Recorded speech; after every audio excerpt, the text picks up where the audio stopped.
Good afternoon, everyone. I'm Darren Raycroft. I'm partner and managing director with Bedford Group Transearch. It's my pleasure to be joined here by Dr. Craig Dowden.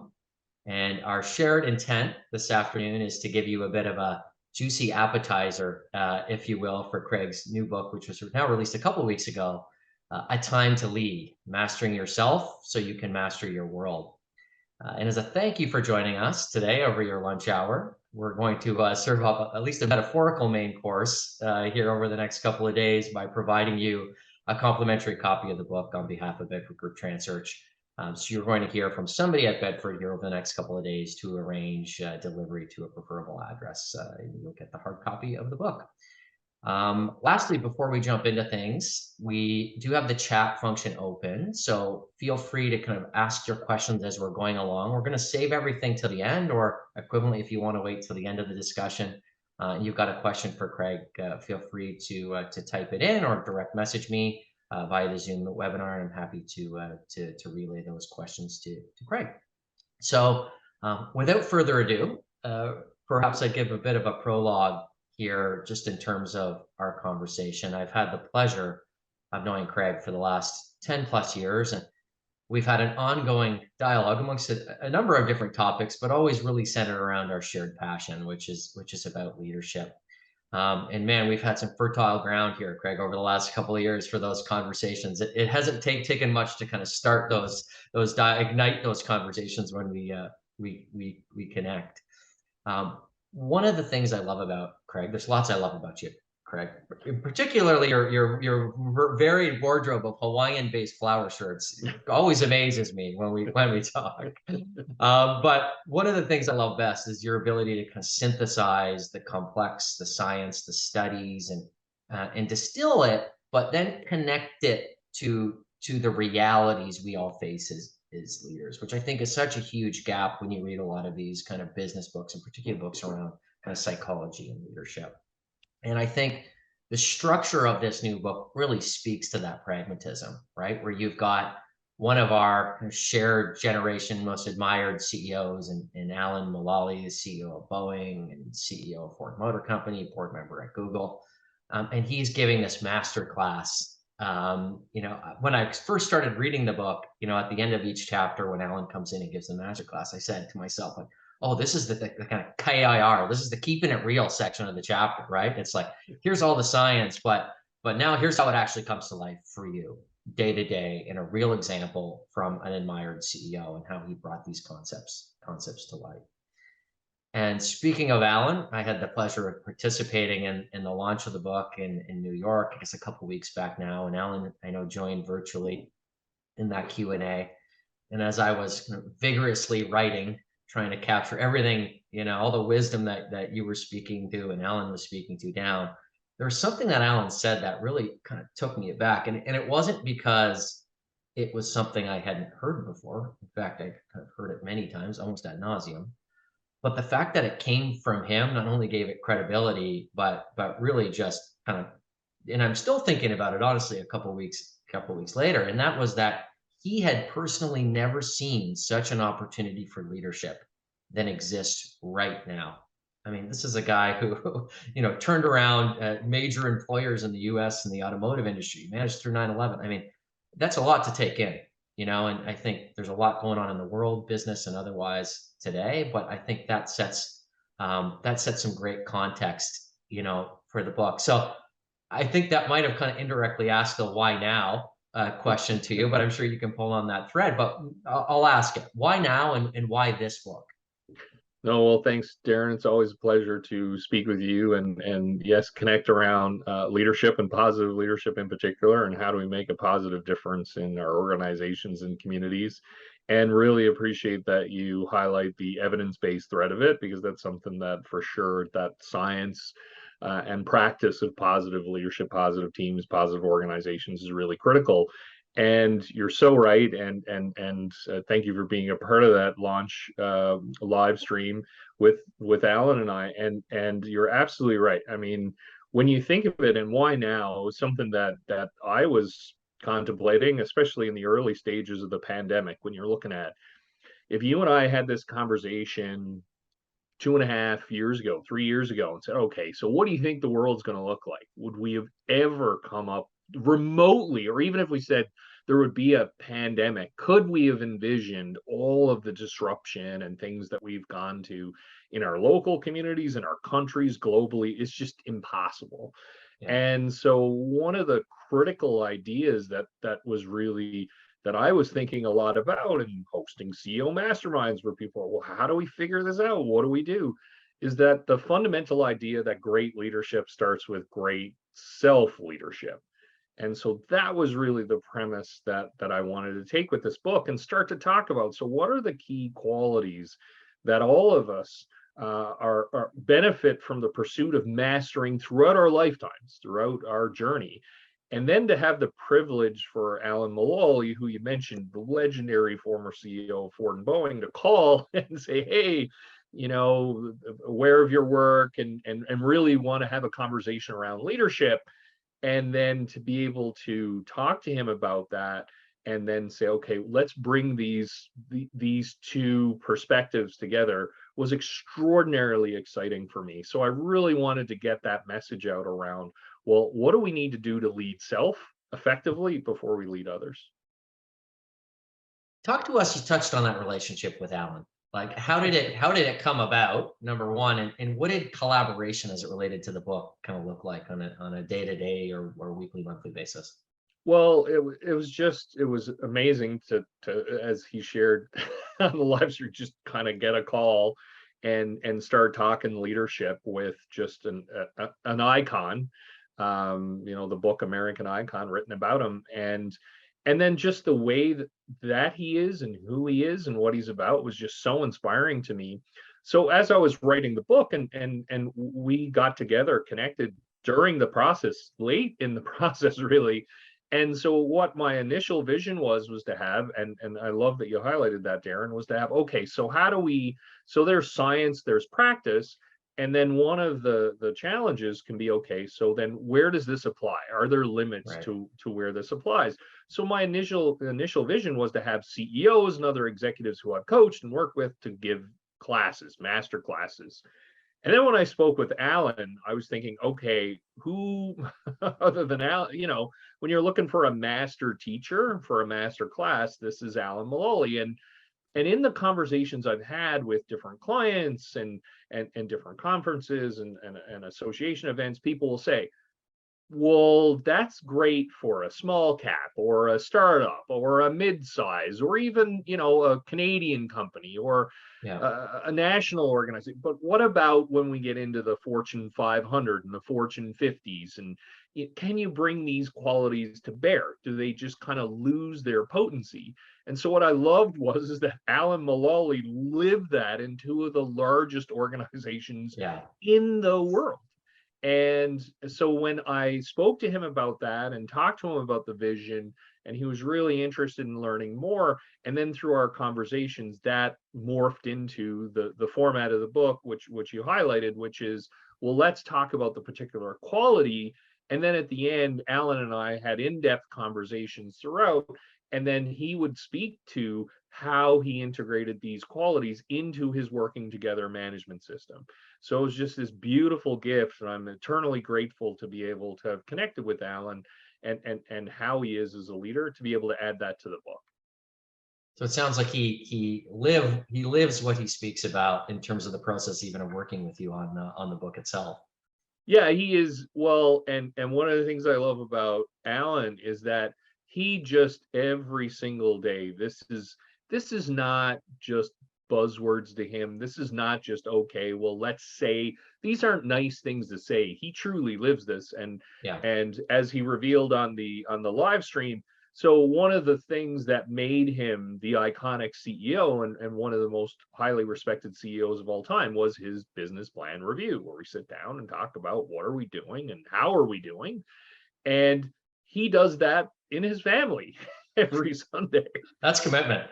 Yeah, exactly. That's living your values at a Yeah. high end, right? And what's awesome, and he shared this too, right? That all of his adult children now do that within their families. So that extraordinary commitment to excellence and to a system that supports positive behaviors is extraordinarily inspiring. Greg, I mean, so much of the discussion in business literature over the years has been on, and just the general, kind of narrative is really about the kind of mastering of the external environment and the complexity of the external environment. How do you navigate it? How do you align? And there's credence there, no question. But your book, and you touched on this, it actually kind of comes at this from the other end, right? And even in the title, in a very prescribed way, it starts off about managing yourself, right? Self-management. So on that kind of theme of the journey inward, speak to us about mindset and why that's so important.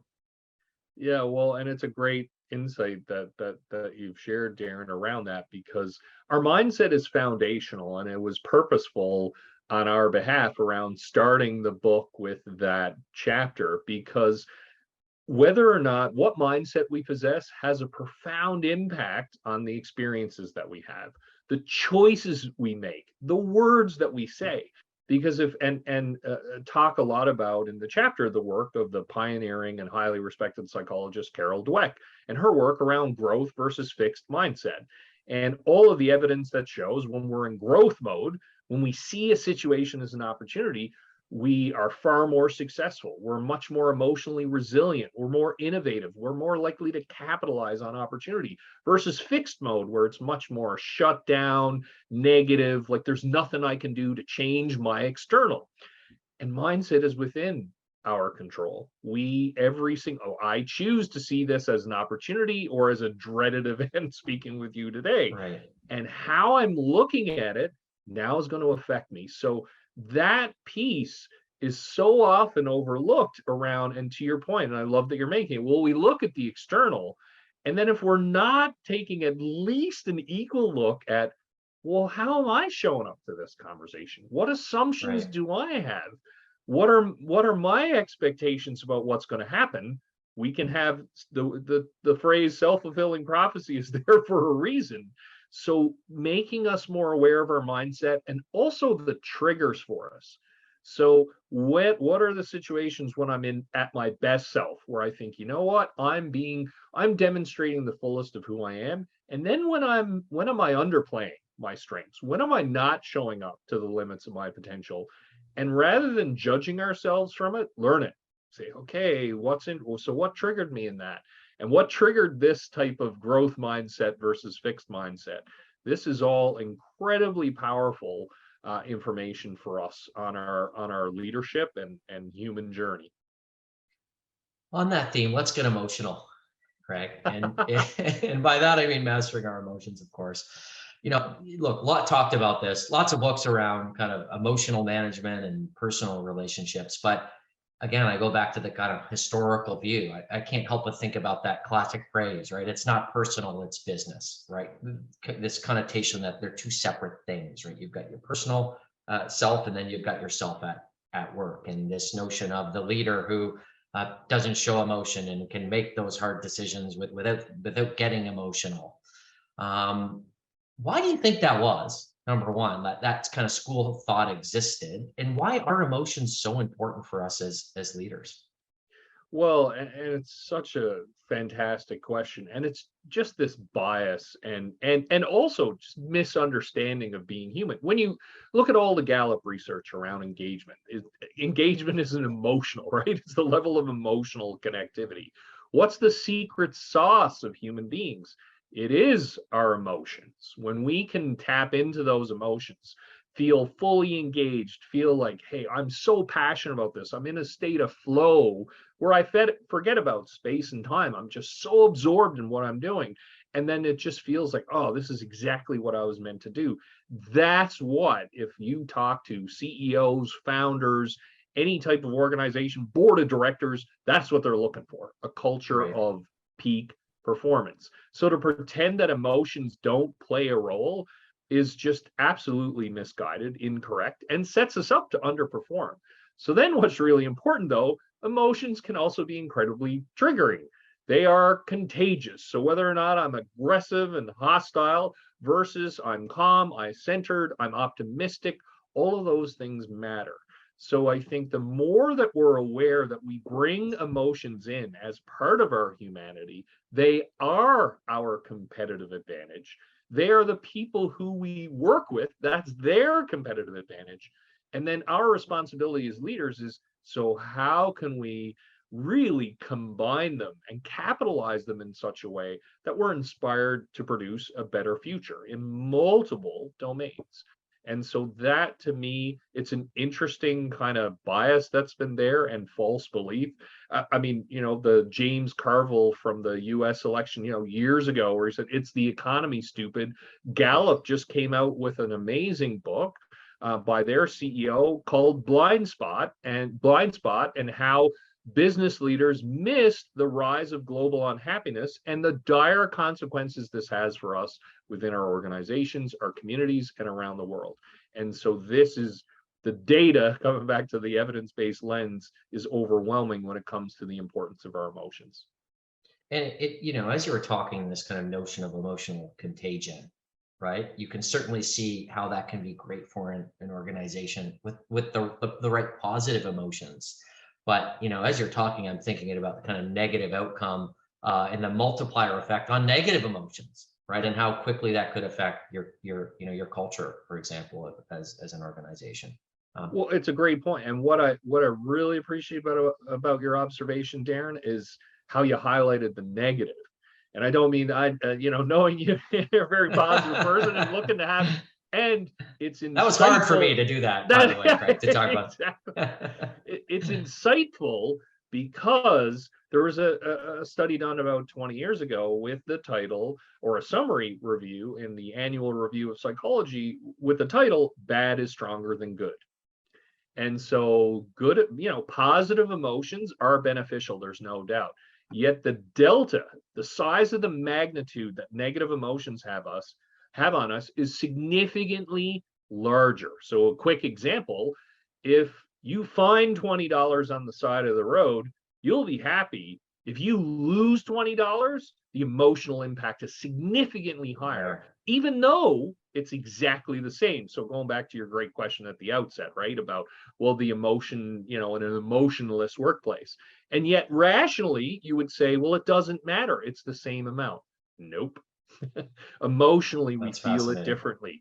So being aware of that is critical. And negative emotions, when they're there and they are highly contagious, you can start to think about, how much innovation are we going to spark if we're in a negative fear-based environment? How many difficult conversations are we going to initiate? How many realistic conversations will we start if we're afraid about, can I even say something neutral here? Maybe I'm just going to say whatever Darren's going to say, I'm going to go along with, because I just don't feel safe. So when you think about, when we think about it in these ways, it's very powerful to see how those contagious negative emotions in particular can wreak havoc on teams and organizations and what we say we're trying to accomplish by working together. Craig, I think perhaps the most overused, at least in my experience in the last number of years, word in business today might be resilience, right? It's used to describe just about everything, like the fact that I got up this morning is demonstrating some form of resilience. But let's take it back. Let's take that back to baseline. First of all, what is it? And number one, is this something you're born with, or can it be learned? No, absolutely. And certainly during the pandemic, the global pandemic, I mean, resilience, it has been building for a very long time. We need resilient organizations, resilient leaders, more resilience. And then when COVID came along, it just went to it was on every single channel. Your questions, can it be learned? Really powerful. Are you born with it, or are you not? And I've delivered lots of sessions over the last several years on this.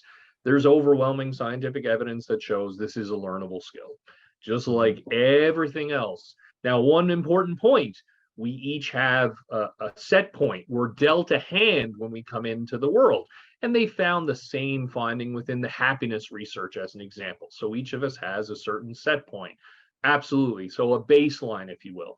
Then there's tremendous delta around that. So just like resilience, we need to practice. If we want to be a long distance runner, we don't do that by staying home. We put on our running shoes, we get on our Pelotons, and our treadmills and start running, and we push ourselves. So that's the critical part in terms of resiliency. Now, to answer your first question, which is foundational, so what is it? What are we talking about?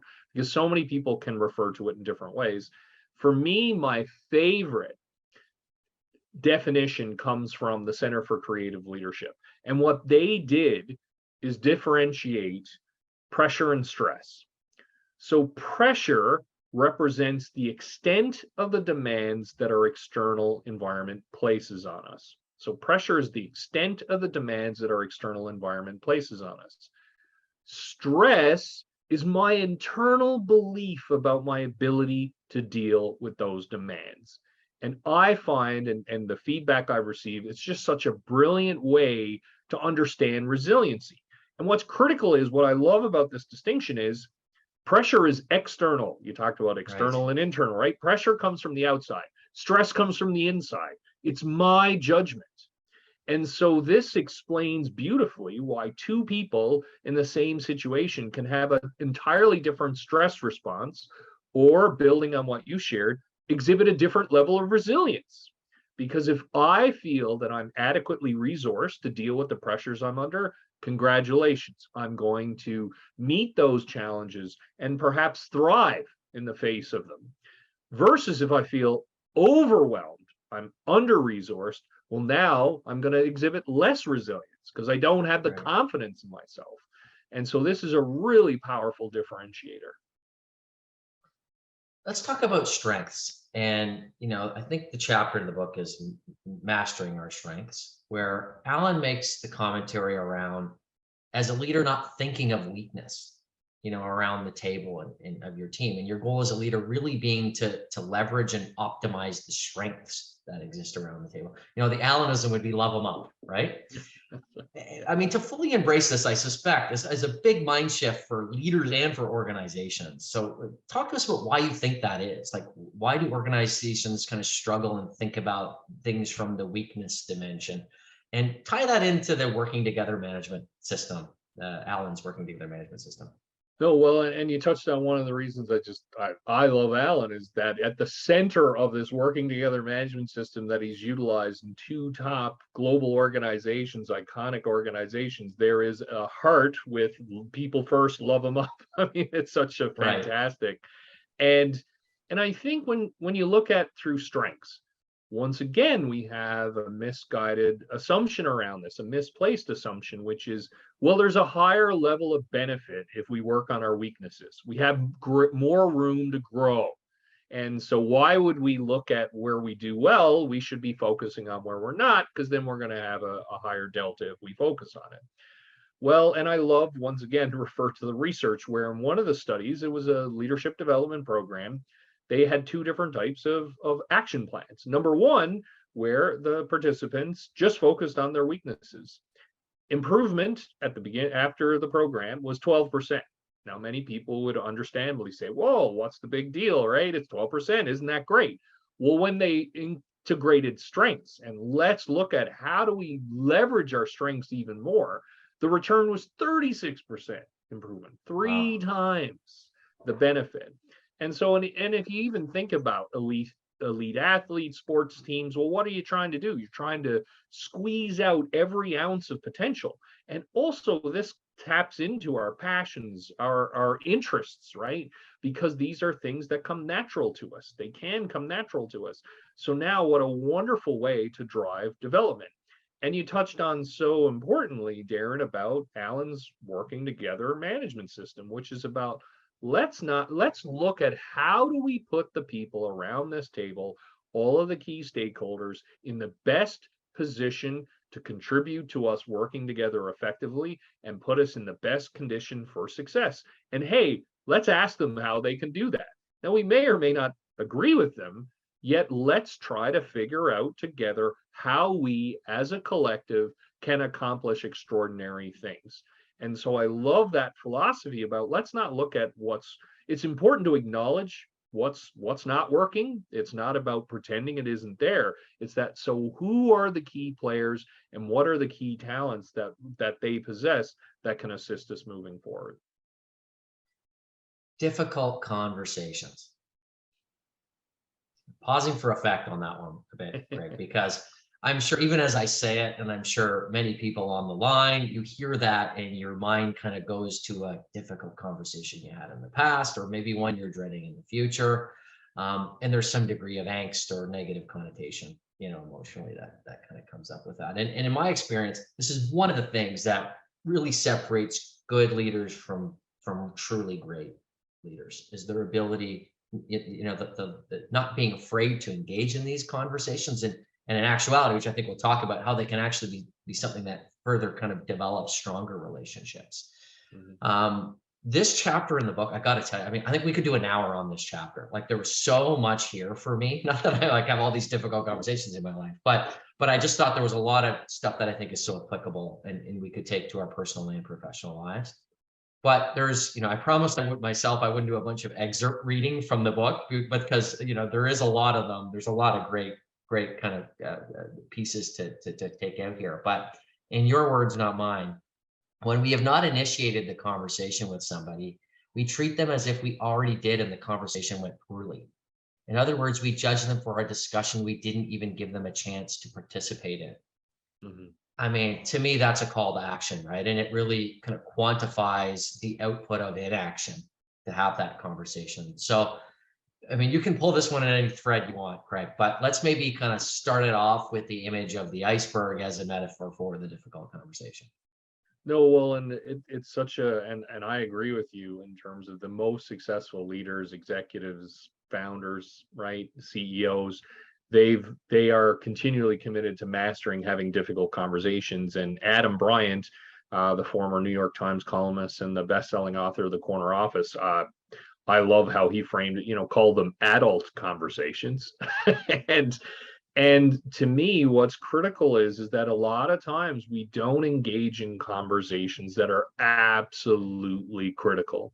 And so here's the thing is that when we don't address them early on, do they go away? Does the issue, the topic, the concern get smaller? No, it's there. And generally, it gets bigger and bigger and bigger and bigger, which makes it harder and harder and harder to Becomes a address. self-fulfilling prophecy, essentially, right? Absolutely. And then so, and what do they say in the medical sciences, right? If you're dealing with your doctor and if something comes up, you want to know early. What do people say? I'm so grateful we caught it early because the longer it goes, the much tougher it is to treat. Parallel example within difficult conversations. And I love that you talked about the metaphor of the iceberg because it's that, well, there can be a lot bigger issue under the surface, right? And then here's the other challenge, which is so important. We know all the things that we're feeling. We know all the things that we're thinking. And we can have this misguided notion that other people, and I see this all the time, well, I will make a comment where I'm not directly going to address the issue and assume people can see the full extent of the iceberg. I'll make a joke, or I will do this, or I will kind of make this observation, and then assume that someone's going to do all the additional work. And this is, once again, a faulty assumption. It leads to more conflict because then again, we go, how did Darren not know that, right? Like I just told him that. No, I didn't. I completely went left, right of center as far as I could. And I'm hoping someone else is going to make those leaps for us. And this sets the stage for a lot of tension, a lot of frustration, and a lot of potential difficult conversations and avoidance of them as a result. So for us, being clear around, and I would love to remove the negative energy associated with it, right? It's that we're having authentic discussions. We're having crucial conversations, if you will, things that matter most to us. And that doesn't mean we have to go in and bludgeon someone with what's going on. It's, hey, this has come up. I've seen this or I've observed that. And just wanted to let you know, that's it. There's not it's important for me to say this out loud. And it has such an extraordinary impact when we can do that. Call them what you will, however you want to categorize them. I think the preparation piece, my assumption is kind of key in how we prepare ourselves if we're the one delivering that feedback and or receiving that feedback. Maybe talk to us a bit about that and kind of power of underlying messages, etc. Uh, Absolutely. Well, and let's go back to Alan as an example in the working together management system. One of the things, and I know you love this as well, that he says, well, you can't manage a secret. Yeah, I love that. Yeah, Yeah, like that is yeah, again another rock star kind of mic drop a moment bumper sticker, yeah. because that's conflict. If I don't know that you're frustrated by what I'm saying or what I'm doing, well, now this is, we're managing a secret right now. And so that is incredibly challenging, and it can create a lot of not just current, downstream implications. And love that you're pulling the thread around, well, preparation, because, and for me, something I talk a lot in my executive coaching practice with executives that I work with is that how a conversation starts is how a conversation ends a lot of the times, right? And what's also interesting is you talk to business owners, executives on their teams, they would never dream of moving forward without a strategic plan about X, Y, or Z, right? And yet, for the most crucial conversations in our lives, kind of just wing it, or we're all Right. emotionally amped up. And so taking a moment, and that's all it takes. And you talked about CEOs being so successful, the ones who are most successful. They do this. It doesn't have to be days long preparation. It can be 15 minutes before we go in, ask ourselves questions like, what do I want out of this conversation? And being really honest, like not saying the aspirational things like, what do I want someone to fear me at the end of this or feel like I'm attacking them? Or do I want to truly resolve the issue? That's a powerful question to ask ourselves. Then flip it and say, okay, what do I want for the other person? So, what do I want from Darren? What do I want for Darren? So this is really powerful because, again, it taps into our empathy. So, hey, I've got my needs, my wants in this discussion. Then I want to think about, well, what do I want for you? Then you step back and say, what do I want for the relationship? So we've started off micro. Now we go macro. What do I want? So what does this mean for the future of our relationship? The culture, if you will, that we're creating, co-creating for our relationship of working together. And then lastly, which is really the cherry on the top of that sundae, which is, so how would I behave if I truly believed in my answers to these three questions? Right. And that type of grounding exercise is extraordinarily powerful for us, because then it puts us in the best possible mindset, be able to engage effectively and constructively with other people. We can still speak our truth, yet to answer those questions really equips us at a whole other level. You talked about the relationship piece, and again, you hit my sweet spot with the manage can't manage a secret. And then again, you could print the bumper sticker of that, trademark Allen, and you could make a Yes. fortune. But I'm not asking you to speak on behalf of Alan, but I know you work closely with him. And this piece came up in the book, Craig, just around like the deepening of a relationship as a result of these difficult conversations, which I think is a very positive way. We don't normally think about these conversations with a positive outcome of a better relationship as a result of them. Yes, absolutely, and really appreciate that point. And going back where I started around, we'll want to change our relationship with the whole idea of difficult conversations. Yeah. These are invaluable opportunities for us to learn and grow together. And another Alanism, if you will, another bumper sticker in the set, right, is that people will go along to get along. So again, never a joke at someone else's expense. We want to have difficult conversations. And what I love, and this was embedded within Alan's working together management system, which is, so when we're having challenging conversations, that's absolutely okay. We want to be honest with each other. We want to share. We're still going to be respectful. We're still going to love the other person even when we disagree with them, right? We Yeah. can have constructive conversations. And what I love about the system is that really it's embedded, the philosophy embedded within it is about, well, guess what? We're going to have a better relationship as a result of this. It may be momentarily uncomfortable, yet we're going to have a deeper appreciation for each other. Here's the really powerful benefit that many of us don't think about. If I can talk to you about the things that matter most to me, in a safe way. And again, this doesn't suggest we're all happy and, constantly saying yes, yes, yes. We can have very different views on this. Now my trust in you goes up significantly. And Right. how, I mean, talk about, you mentioned resilience, like trust is all over the place, right? Like, how do we increase trust, trust, trust?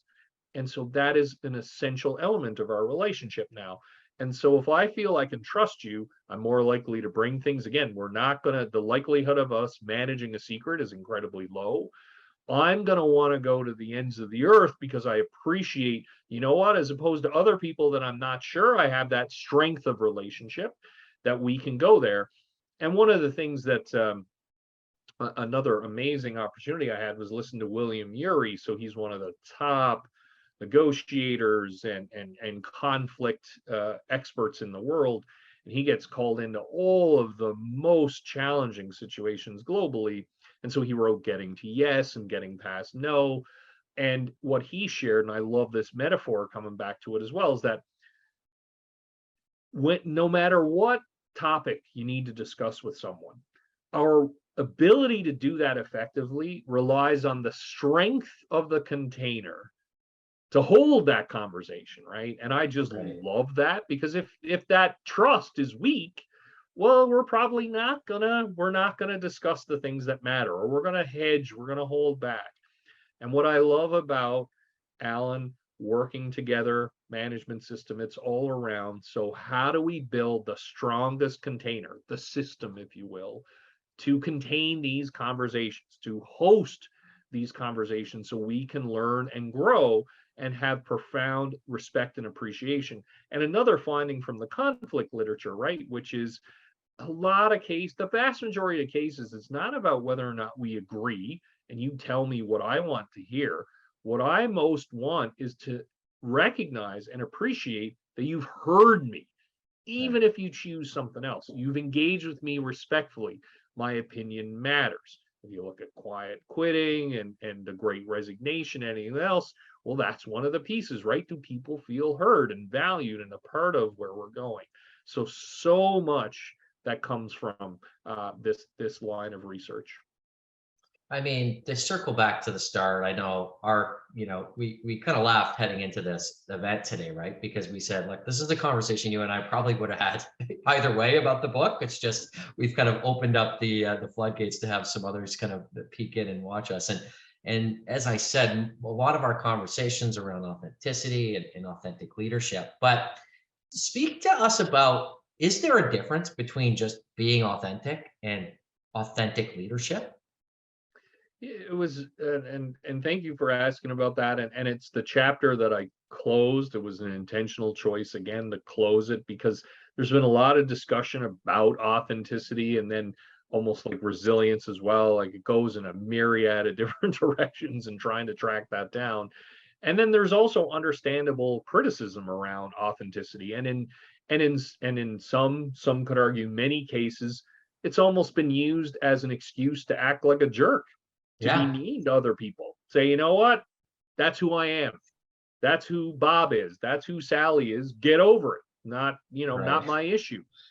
And to me, what the power here is that it's the combination of both words. Authentic leadership. What's leadership about? The mantle of responsibility to drive a group of people forward towards a shared goal and objective, something that's important to us. And so authentic leadership is about being true to who we are in the context of the broader goal that we possess as a leader of a particular group. And what's also really powerful about this, and again, happy to share within my own coaching practice, where, because for some of us, small talk can be challenging. We may have certain behaviors we're aware of through 360, or other trusted people have shared with us. Hey, Craig, you look a little intense when the meetings start, right? And so that can be a tough thing for me to shift. And in some ways, I may not feel entirely comfortable, back to authentic, entirely comfortable about just cracking jokes and smiling and everything else.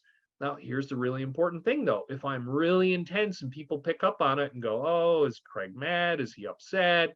What's going on? Is it safe to say anything? So now we've got this gap, perception gap. And this is where it's a beautiful opportunity for authentic leadership. And have worked with executives around this where they go to their teams and say, hey, you know what? Through feedback you've shared with my coach or through a 360, or some of you have shared this openly, I recognize that I can have a furrowed brow, an intense stare, and I can seem either in person or on video really unwelcoming and almost that I'm upset about what's being discussed. That is to give you insight into me. That's me. I'm intently listening and I'm processing and I'm analyzing. If that crosses a line whereby that you feel that I'm dismissive or I'm frustrated or it's creating any kind of impact where you're not engaging as effectively as you could, call me out. Send me a DM, put it into the chat, raise your hand, like whatever feels most authentic for you, call me on it. The impact of that is extraordinary because now people go, okay, Craig's aware of this. Craig shared it with me, so that's awesome. Like, okay, so my confidence and trust, and now I know what that behavior means, and now I'm given permission and actually action steps I can take to do something about it. So Yeah. now, just as opposed to not discussing it at all, leaving it out there unaddressed, well, okay, what do we do about this thing? And so this is what's really powerful is having that clear line of sight of who we are and then ensure that it is tapping into that it's supporting the things that matter most. That's excellent. Craig, I want to thank you for your time today. Look, I could summarize this, but I'll summarize it in your words right out of the book. That leadership is complex and nuanced. There are many inherent paradoxes that must be navigated. Leadership is not just about thinking your way through things, it's about feeling your way through them. But operating with intention is not enough. Mastering ourselves requires sincere effort. I want to sincerely thank you for, again, taking the time. I hope everyone on the line enjoyed the conversation as much as I did, and I'm sure took some tidbits of wisdom out of the conversation. And certainly hope everyone enjoys devouring the main course of the book and tells all their friends and their colleagues about it as well. So thanks again.